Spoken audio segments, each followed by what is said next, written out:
Hello everyone, welcome back to my channel. Today I am going to talk about the basic elbow joint examination.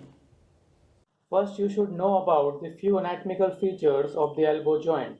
It is made up of ulnohumeral found between trochlea of humerus and the trochleal notch of ulna, radiohumeral found between the capitulum of humerus and the radial head, and the superior radioulnar joint found between the head of radius and the ring formed by radial notch of ulna and the annular ligament.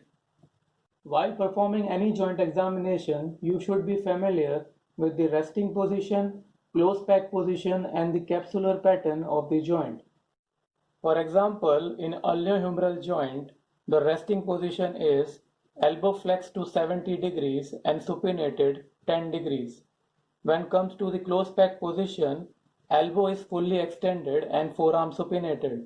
When comes to the capsular pattern, flexion will be more limited than the extension. When comes to the major ligament of elbow joint, we have the medial or ulnar collateral ligament with its three bands, that is the anterior, the posterior and the middle band. When comes to the lateral aspect, we have the lateral or the radial collateral ligaments. The lateral ligament do not directly attaches to the radius. Instead, it blends with the annular ligament which runs around the radial head. When comes to the major muscles of elbow joint, for the elbow flexion, we have the biceps brachii, the brachioradialis, the brachialis, and the pronator teres for elbow flexion against the resistance. For elbow extension, we have the triceps and the anconeus. For the supination, we have the bicep brachii and the supinator.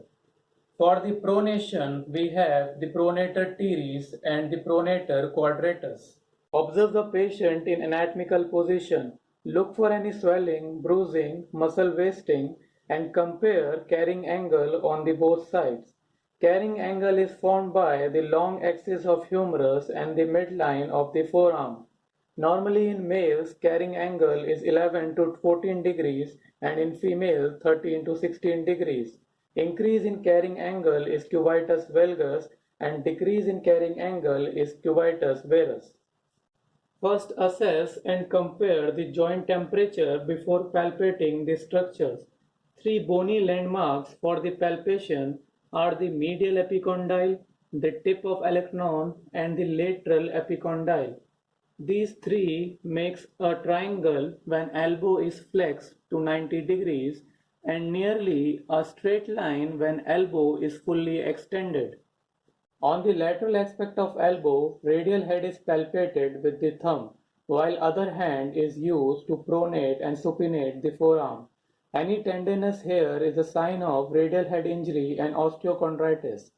Palpate the olecranon for the tenderness and for the condition of olecranon bursitis. On the medial aspect of elbow, above the medial epicondyle, is the ridge on which the intermuscular septum inserts. 2 cm above the epicondyle is the site used for the lymph node palpation. Epitrochlear lymph nodes are present here. With elbow flexed 90 degree, between the olecranon tip, the lateral epicondyle and the radial head, we have the lateral joint line. Check here for any swelling if present. Ulnar nerve is palpated behind the intermuscular septum. As you can see, this line represents the ulnar nerve going down. On the front, we can palpate the bicep tendon when we ask the patient to bend the elbow against the resistance. For joint range of motion examination, first check the active range of motion. The elbow flexion usually ranges from 0 to 145 degree. Check for any hyperextension of the elbow. Elbow supination ranges 80 to 90 degrees and pronation ranges 80 to 90. Passive range of motion examination need to be done to check for any end feel and feel for any crepitus. Muscle strength should be tested for all motions. For elbow flexors, test motion in different forearm position. First, in supinated, then in the neutral, and then in the pronated position. For elbow extensors, ask patient to straight the elbow against the resistance.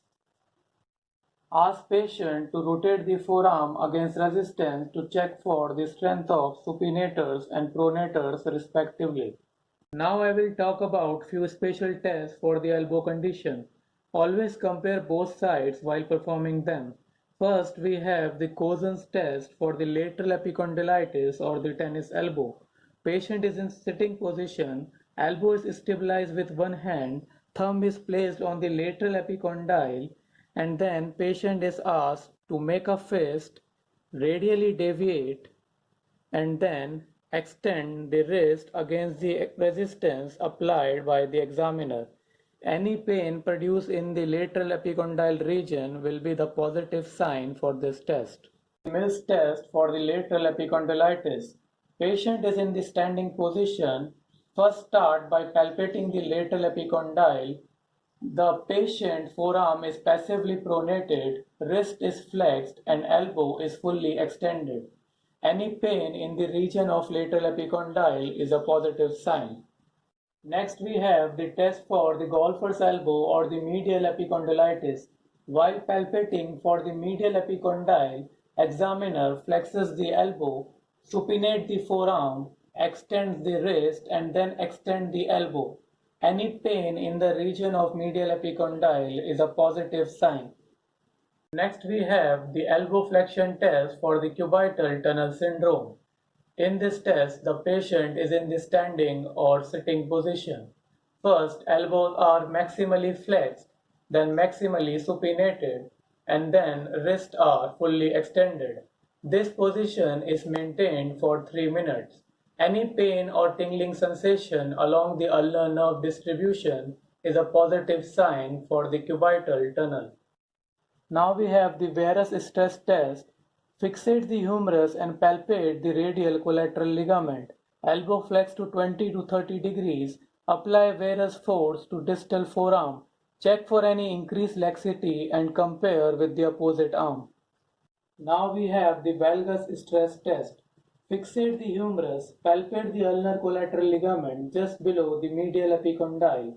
Elbow is flexed to 20 to 30 degrees. Apply the valgus force to the distal forearm. Increased laxity is a positive sign. Compare with the opposite arm. Thank you all for watching. Hope you like this video. Do share it amongst your friends and colleagues. Subscribe to this channel and press the bell icon for the future notifications.